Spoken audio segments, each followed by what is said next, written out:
अल्पसंख्याक समाजाच्या तरुणांकडून हिंदू धर्माच्या मुली व महिलांना लग्नाचे व अन्य आमिष दाखवून शारीरिक संबंध ठेवणे तसेच फसवणूक केल्याचे 4 प्रकार अलीकडच्या काळात पालघर परिसरात घडले असून 4ही प्रकरणात आरोपींना पोलिसांनी अटक केली आहे। यापैकी 3 प्रकरणांमध्ये पॉक्सो कायद्याअंतर्गत कारवाई करण्यात आली असून हिंदुत्ववादी संघटना कारवाई करण्यासंदर्भात आक्रमक झाल्याचं दिसून आलंय।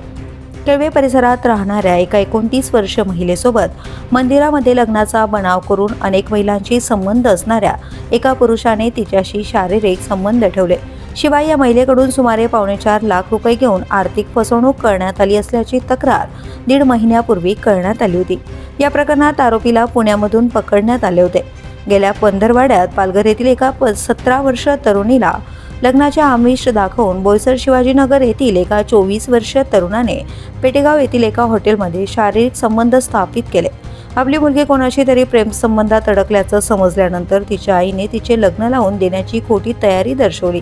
मात्र त्यावेळी सर्वांसमक्ष संबंधित मुलाशी भ्रमणध्वनीवर संपर्क साधला असता त्या तरुणाने आपण लग्न करू शकणार नाही असे सांगून या प्रकरणातून अलिप्त राहण्याचा प्रयत्न केला।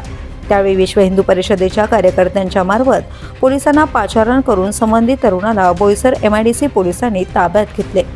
पालघर शहरात आणखी उच्च मध्यम वर्गीय कुटुंबातील मुलींना 2 वेगवेगळ्या अल्पसंख्याक मुलांनी फसवून शारीरिक संबंध ठेवल्याची माहिती पुढे आल्यानंतर पोलिसांच्या मदतीने या दोन्ही तरुणांना पॉक्सो कायद्याअंतर्गत अटक करण्यात आली आहे। पालघर तालुक्यामधील सुमारे 1 ते 1.5 महिन्याच्या कालावधीत तरुणांची फसवणूक करून शारीरिक शोषण करण्याचे प्रकार उघड झाले असून विश्व हिंदू परिषद तसेच बजरंग दलाने अशा प्रकरणात पुढाकार घेऊन पोलिसांच्या मदतीने तक्रार दाखल करण्यात आली आहे। डहाणू शहरात लव्ह जिहाद प्रकरणात सर्व हिंदुत्ववादी संस्थांनी एकत्र येऊन कडकडीत बंद पाळला होता। या पार्श्वभूमीवर पालघरमध्ये देखील वातावरण तापू लागले आहे।